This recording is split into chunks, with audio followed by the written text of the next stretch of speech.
आपण शिकणारा food and न्यूट्रिशनचा हा एक भाग आहे, तो म्हणजेच हा मूलभूत अन्न घटक. मूलभूत अन्न घटक म्हणजेच काय की बघा, मानवाला जीवन जगण्यासाठी आपल्याला अन्न, वस्त्र, निवारा या तीन गोष्टींची आवश्यकता तर असतेच. त्यामध्ये सर्वात महत्वाचा घटक म्हणजेच काय झालं तर ते झालं अन्न. आपण अन्नाशिवाय आपण जिवंतच राहू शकत नाही. आपल्याला कपडा किंवा राहण्याचं ठिकाण हा आपला नंतरचा भाग आहे, परंतु आपल्याला जीवन जगण्यासाठी आपल्याला सगळ्यात आवश्यक घटक म्हणजेच काय झालं तर अन्न. म्हणजे अन्न हा काय आहे, आपला मूलभूत अन्न घटक म्हणजे मूलभूत घटक आहे. त्यामुळे आज आपण मूलभूत अन्न घटक बघणार आहोत आणि त्या मूलभूत अन्न घटकामध्ये आपण बघू तृणधान्य. तृणधान्य म्हणजे काय होतं तर तृणधान्य म्हणजे वेगवेगळ्या प्रकारचे कडधान्य आली. त्यामध्ये आलं गहू, ज्वारी आहे, बाजरी आहे, तांदूळ आहे, मका आहे, नाचणी, हे काय झाले वेगवेगळ्या प्रकारचे कडधान्य तृणधान्य झाले. तर या तृणधान्यातलाच आपण पहिला प्रकार बघूया, तो म्हणजेच आपण बघूया गहू. गहू म्हणजे काय तर गहू हे सगळ्यांनाच माहिती आहे. जसं पंजाब आहे, हरियाणा, त्यानंतर वेगवेगळ्या प्रांतामध्ये काय होतं की गव्हाचं प्रमाण खूप जास्त प्रमाणामध्ये असते, तिथे उत्पादन जास्त असते. त्यामुळे तिथे गव्हाचा जो भाव असतो तो बाजरीपेक्षा कमी असतो. ज्या प्रांतामध्ये गव्हाचं उत्पादन जास्त प्रमाणामध्ये होत असते त्या प्रांतामध्ये गव्हाचा जो भाव असतो तो कमी असतो आणि तिथे खाण्याचं प्रमाण म्हणजे काय असतं की आपण चपाती खाण्यामध्ये जास्त खात असतात. ज्या साईडला ज्या भागामध्ये तांदळाचं प्रमाण जास्त आहे तर तिथे काय होतं, तांदळाचं उत्पादन ज्या भागामध्ये जास्त आहे तर तिथे खाण्यात सुद्धा रोजचं काय करतात ते भात जास्त खातात. त्याच प्रकारे गहू हे असा घटक आहे की आपल्याला त्यापासून आपल्याला पोट भरण्याचं समाधान तर मिळतंच, त्यातून आपल्याला काय करतं तर पोषक घटक सुद्धा मिळत असते. कशातून? गव्हातून. त्यामुळे गव्हामध्ये काय होतं आपल्याला त्याच्यामध्ये सुद्धा आपल्याला पोषक घटक मिळाल्यामुळे काय होतं आपल्याला त्यातून आपल्याला पोषक घटक मिळून पोट भरण्याचं समाधान मिळतं. त्याचबरोबर आपल्याला एक चांगल्या प्रकारचं विटॅमिन्स म्हणा किंवा चांगल्या प्रकारचं प्रोटीन्स असो किंवा चांगल्या प्रकारचं त्याच्यामध्ये कॅलरी, ह्या सगळ्या गोष्टी आपल्याला पोषक घटक त्यातून गव्हातून मिळत असते. त्यामुळे गहू हे कडधान्य, गहू हे तृणधान्य आपल्याला आवश्यक आहे. त्यानंतर दुसरं तृणधान्य आहे ते म्हणजेच तांदूळ.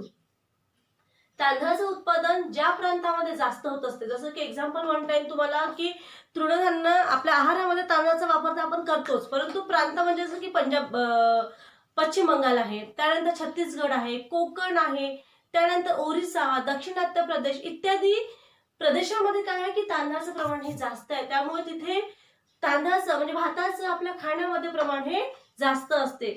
त्याचबरोबर काय होतं, दक्षिणात्य प्रदेशामध्ये भाता व्यतिरिक्त तांदळाचा वापर इडली आहे, डोसा आहे, त्यानंतर वेगवेगळ्या प्रकारचं गोड पदार्थ तयार करत असतात तांदळापासून.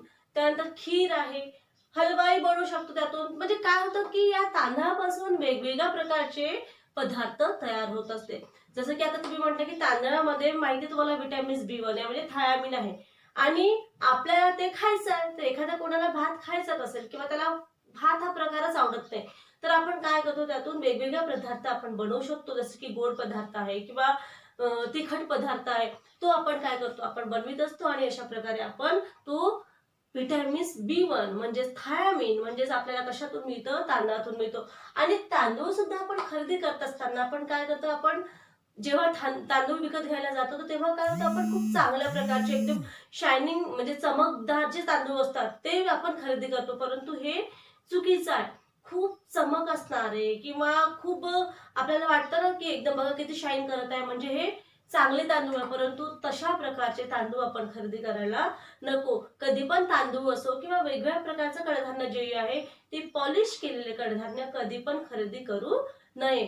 कारण कधी पण काय होतं आपण जे पॉलिश केलेले तांदूळ घेत असतो ना त्यातलं जे विटॅमिन्स असते म्हणजे त्याच्यामध्ये थायमिन आहे म्हणजे B1 आहे, B2 आहे, जेही पोषक घटक आहे, जेही त्याच्यामध्ये विटॅमिन्स आहे ते सगळं ते पॉलिश केल्यानंतर त्यातलं विटॅमिन सगळं निघून जातं. त्यामुळे पॉलिश केलेले तांदूळ कधीच वापरू नये. बिना पॉलिश केलेले तांदूळ आपण आपल्या खाण्यामध्ये वापरायला पाहिजे. त्यानंतर तांदळाचं तर प्रमाण आपण बघितलं, प्रकार मूल घटक बघितला, त्यानंतर आपण गव्हाचा मूल घटक बघितला. तिसरा झाला तो मका. मका सगळ्यांना माहिती आहे, पण मक्यापासून काय होतं, मका जो आपण जसं मक्याचे दाणे असतात तर तो आपण काय करतो म्हणजे पावडर बनवतो त्याचं. त्यापासून पण आपण उपमा तयार करत असतो किंवा त्यापासून आपण पराठे बनवतो किंवा त्यातूनही आपण वेगवेगळे पदार्थ आपण तयार करत असतो. आणि मका सुद्धा खूप चांगला मूल घटक आहे, तो म्हणजे आपल्या शरीराला.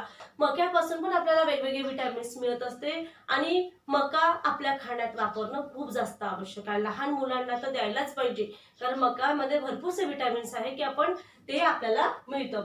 त्यानंतर नाचणी. नाचणी पण तुम्हाला सगळ्यांना माहिती आहे. नाचणीचं पीठ आपण अगदी छोट्या पोरांना जेव्हा त्यांचं ते 0 ते 6 मंथचे जे मुलं असतात, 6 to 1 इयर्स जे बेबी असतात, छोटे मुलं, त्यांना आपण नाचणीचं पीठ तयार करून देतो.